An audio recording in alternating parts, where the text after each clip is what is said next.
crime, we continue out of Stamford, Connecticut, for the sentencing against Michelle Troconis. She was found guilty on conspiracy to commit murder and other charges. The victim, Jennifer Dulos, disappeared from her New Canaan home in 2019, and her body was never found.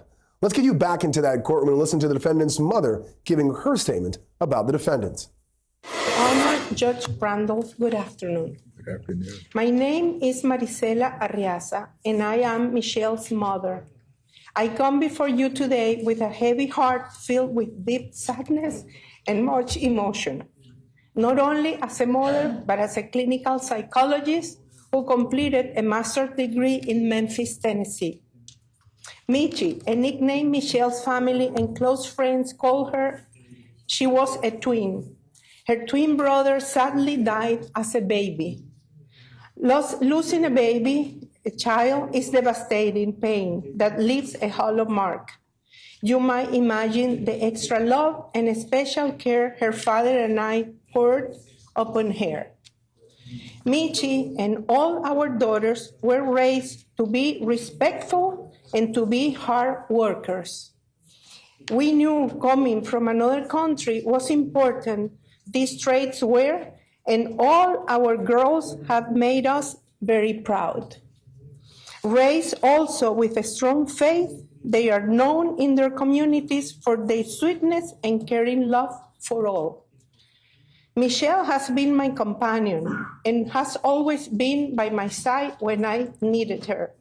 For example, when I separated from her father at 35 years of age, Michi, then a teenager, saw the additional burden I had to handle and support me in any way she could. She did this by helping with her sister's homework and after-school activities, while I continued to work long hours at the clinic to support them. My goal has always been to instill a solid balance of both a diligent work ethic along with family values into all my daughters. And I believe her father and I succeeded in this goal. Motherhood is Michi's everything. This is evident in how she raised her daughter, instilling in her our family values and a love for one another that she learned from her childhood. My granddaughter, now a responsible teenager, an excellent student, is a testament of Michelle's dedication and constant care over these 17 years. For these reasons, the circumstances we all find ourselves in today are very difficult. When Michelle met Fotis Dulos, he presented himself to all of us as a family-oriented man going through an amicable divorce. He convinced all of us of his good intentions, knowing how a friendly separation can be, as witnessed by me and her father. Michelle believed Fotis and had no reason to doubt him. However, we were all deceived by Fotis. At this trial, revealed a man vastly different from whom we thought we had met. Had I known the danger Michi was in, I would have immediately removed my daughter and granddaughter from his presence when I arrived in Connecticut on May 30th, 2019. My heart breaks for the Dulos children and all who suffer from this loss. My thoughts and prayers are with them every single day.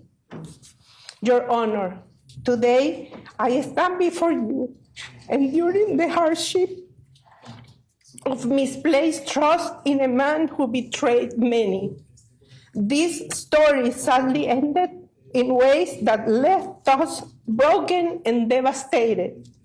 I am here to plead for your understanding and mercy for my daughter Michelle, who would never, never knowingly put her child or anyone at risk. Thank you very much. Thank you.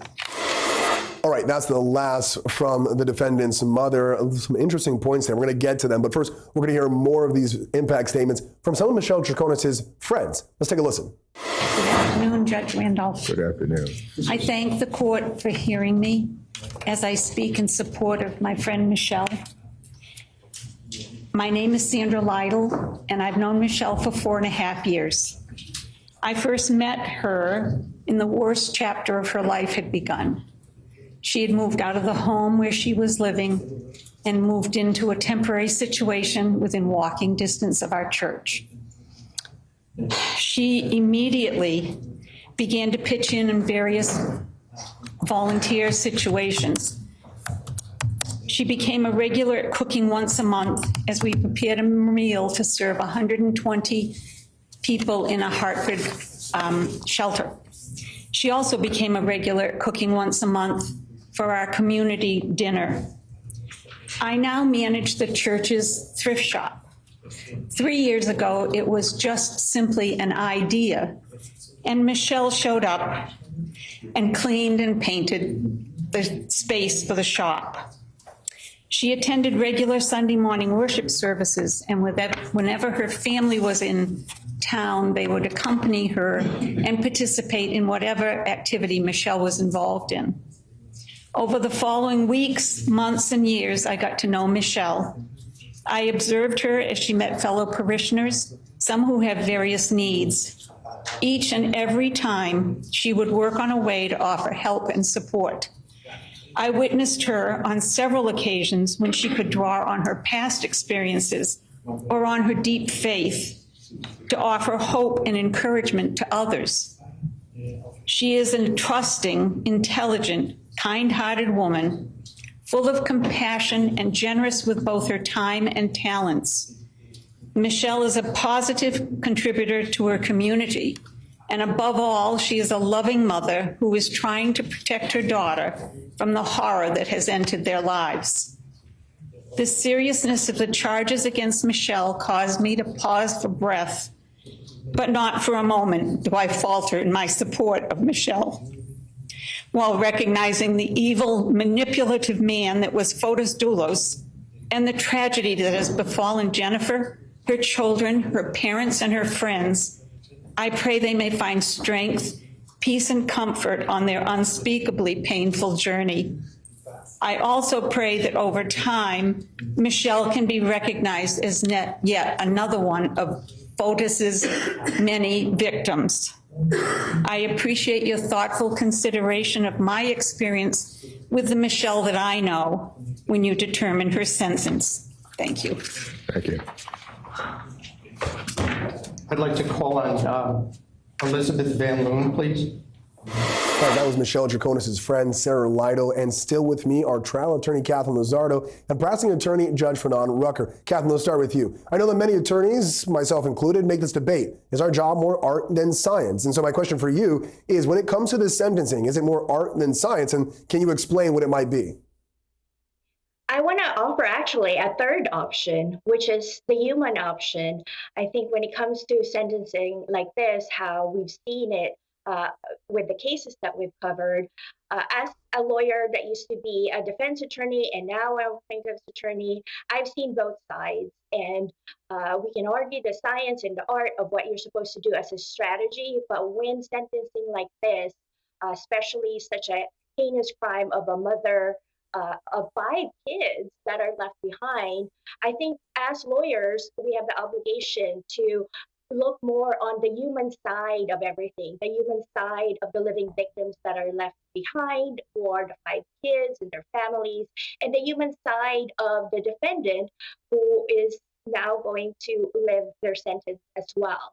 And once we humanize everyone and think of it as not just a strategic sentencing, strategic witness statements, then we can really delve into why something so heinous happened. Because I think all of us and the victims and everyone watching and the jury is wondering, why did this happen? So we hear the humanizing of the defendant here with her parents and now her friends and past. Yeah. Judge, I want to kind of pick at some of the things that Michelle Troconis' mother said. I have here in my notes, deceived by photos, put trust in a man that betrayed many. It seems like the mother, Michelle Troconis, is being a bit on the offense here rather than the defense of speaking kindly about her daughter. Can you make heads or tails of that? Is that a good strategy in general? And Katherine just laid the carpet out. What she said is we're humanizing, or we're seeing the humanization of this defendant. And so in the humanizing of this individual, it begs the question.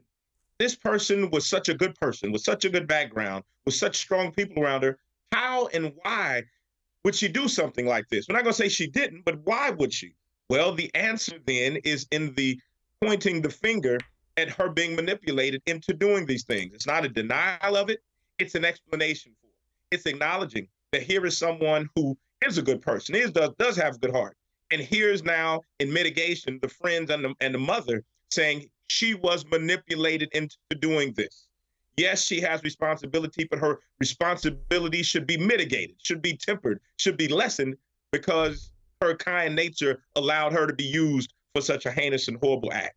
Now, real quick, Judge, just a yes or no. For you, does having that, as you articulated, move the needle for you in terms of less jail time, or does it not?